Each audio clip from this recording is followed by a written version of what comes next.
Ya kira the stationary bandit. Oh, the Ya. stationary Dia bandit. ngambil sesuatu tapi masih menyumbangkan untuk peradaban perbaikan kira-kira. Tidak merusak sama sekali. Itu kan metafora. Kalau yang the roving bandit itu diambil semua, dia nggak bikin apa-apa dah. Bandit kan di film Cowboy datang ke desa, dia lihat resource, habiskan semua, bakar, dia ambil harta bendanya, tinggal nggak ada tersisa di sini. Nah itu roving, bergerak. Saya sendiri tadi yang saya angkat masalahnya adalah saya mendengar orang atau di koran saya baca bahwa sebetulnya banjir itu terjadi oleh satu kelompok usaha yang hutan bakau itu ditimbun. Terjadilah banjir yang seadanya. Kemudian mereka menyumbangkan mesin-mesin dengan ini adalah sumbangan dari Pantai Indah Kapau. Kalau kita menuju bandara kita lihat banyak itu. Nah, yang mengatakan saya memang dosa tapi ini saya bantu untuk perbaiki. Iya. Termasuk.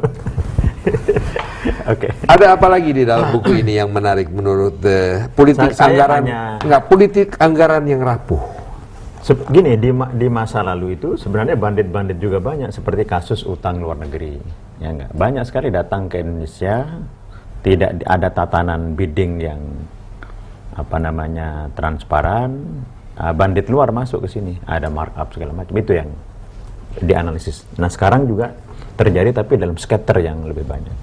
Dan itu... Tapi intinya bahwa saya sebagai academician, ya, sebagai ekonom, memberikan satu penyebaran ide lah. Yang mau ikut monggo. Tapi dengan kekuatan tertentu di parlemen yang bisa saya rubah. Sebab satu di antara 1550 itu pasar politik yang ada abu-abu, ada terang, ada gelap.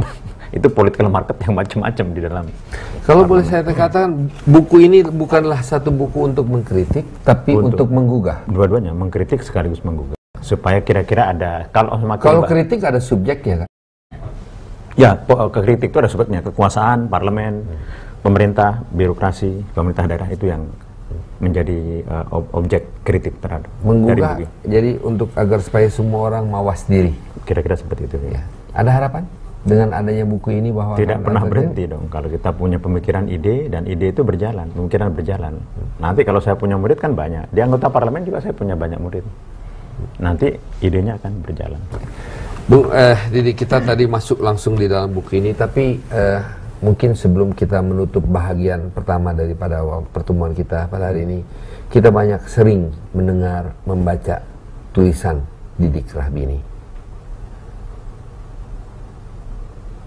Apa yang diharapkan dari seorang Didik Rahbini?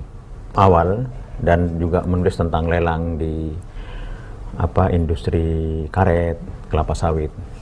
Tapi begitu saya banyak masuk ke dalam kehidupan kemahasiswaan, politik dan lain-lain, saya masuk kepada yang lebih dalam political economics. Dan itulah saya mengajar di MPKP Fakultas Ekonomi UI di Pasca. Sebentar, boleh nggak sedikit, sering saya mendengarkan istilah itu, political economics.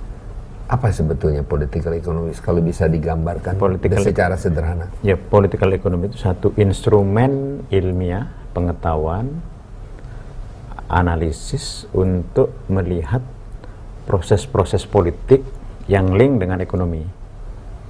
Ya. Artinya seberapa jauh institusi kelembagaan politik, decision making proses, parlemen, central bank governor, Bappenas dan lain-lain punya pengaruh terhadap kebijaksanaan pada ekonomi. Misalnya central bank DPR melakukan satu proses undang-undang perpajakan, pengaruhnya kepada ekonomi. Sehingga sebenarnya concern saya pada kelembagaan ini, kalau ekonominya kan supply demand lah intinya kira-kira itu. Jadi dari S1 sampai S10 itu supply dan demand saja, tidak jauh dari itu. Tapi tatanannya itu dinamis, berjalan sesuai dengan konteks sejarahnya, negara berkembang, negara maju dan lain-lain. Itu yang saya pelajari dalam konteks ini. Sehingga seluruh dari buku saya itu temanya hampir semuanya satu, political economy. Tidak ada yang lain. Pendidikan merupakan hal yang penting buat Didik Rahbini? Oh ya, bagi anak kampung dari Jawa Timur masuk ke dalam satu... Anak kampung? Anak kampung, ya. Kenapa sebenarnya tidak kampung banget. Ayah saya itu priayi lokal sebagai kepala Dikdasmen di sana. Yang tentu informasinya terbatas kalau masuk ke ibu kota Surabaya, Jakarta, dan lain-lain. Buku-buku pada waktu itu kan tidak banyak. Sehingga ketika saya masuk ke IPB Bogor, ketemu dengan link network yang besar, lebih terbuka pengetahuannya. Dan dengan institusi pendidikan itulah yang penting menjadikan orang itu terbuka wawasannya dan mengetahui banyak lautan ilmu untuk dia serap. Kalau kita membuka pikiran kita untuk menyerapnya, yang tidak ya tidak bisa.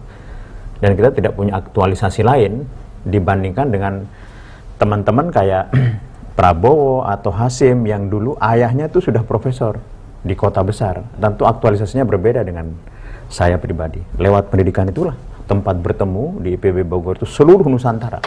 Orang pada level yang atas, level tengah, level bawah itu ada, dan saya bercampur dalam proses historis pribadi seperti itu.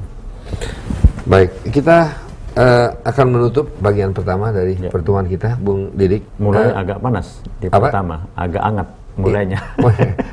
Mungkin akan lebih hangat lagi nanti. Tapi ada pertanyaan saya terakhir sebelum kita menutup.